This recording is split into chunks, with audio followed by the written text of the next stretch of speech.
Hi, good afternoon to you.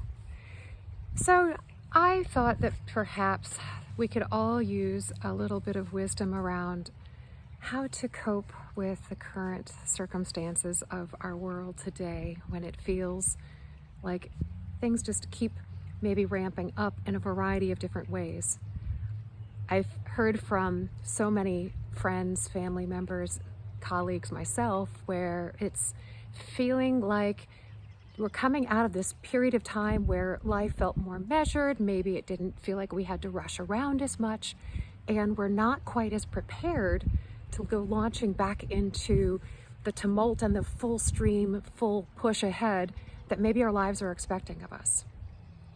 So maybe just take a moment to acknowledge whether that's also so for you. Do you feel like it's a little bit harder and you're wondering, geez, why is this feeling so challenging for me to come back to the things that maybe I did before that I don't have the energy for, I don't have the interest in, I don't have the momentum, I feel like I'm out of practice.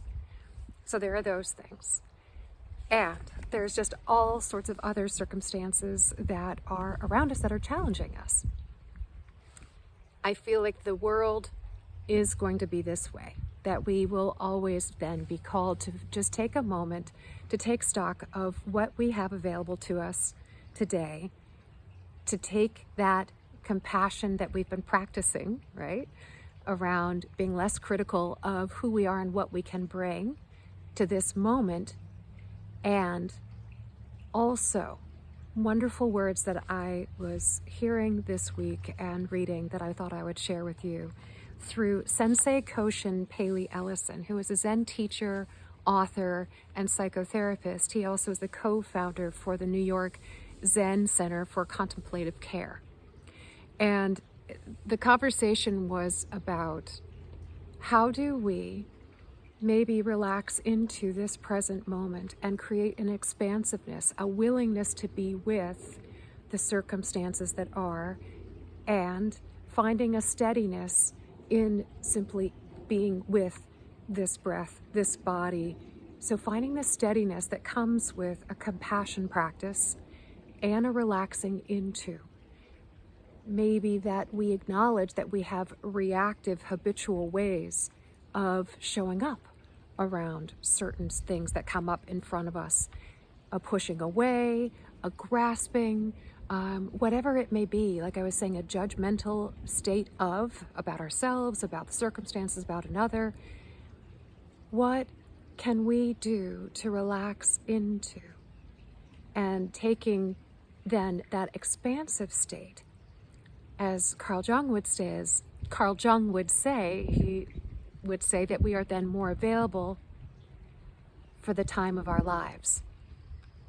This time, slowing down, relaxing into, noticing, savoring, learning from, responding rather than reactionary. What's underneath the busy? What if we weren't so quick to go back into busy and instead allowed ourselves to really be with? This is an important place, I believe, for lots of circumstances of our lives, but I believe more than ever right now where we are bearing witness to. We are bearing witness to a lot of change, to a lot of conflict, to a lot of suffering. It's just where we are. But how do we bear witness?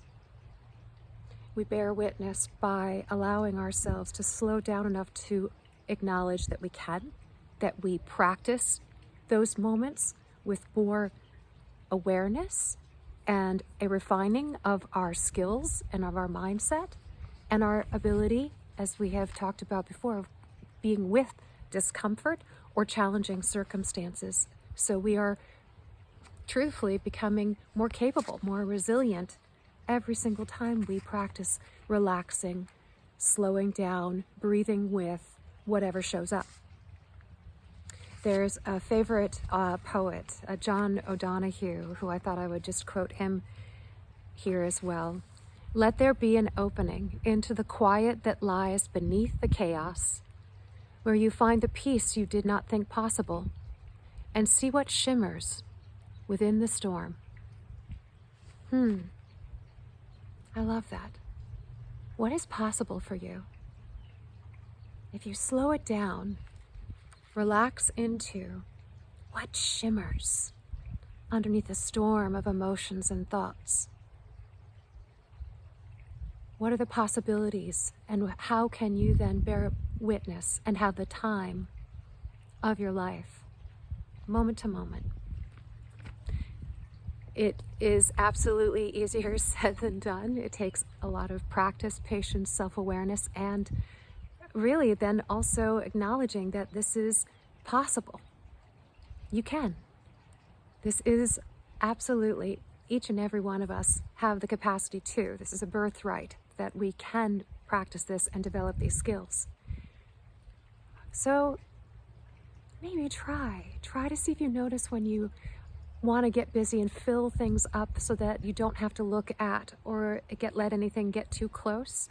Is it your reactive behavior?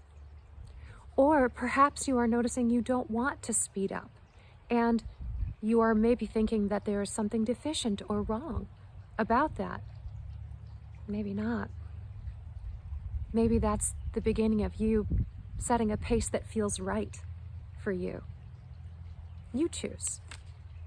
You choose the pace. But bear witness to this moment. It allows you to do good in the world. It allows you to show up as your authentic self that's in alignment with who you are. But we have to be aware and present for that and listen to that voice that bubbles up when we get quiet, when we relax. So with that, just some little nuggets to chew on. And I hope that you will take the time to savor these moments, to pay attention, to learn from, and to do good in the world. Namaste to you, and I'll see you next time.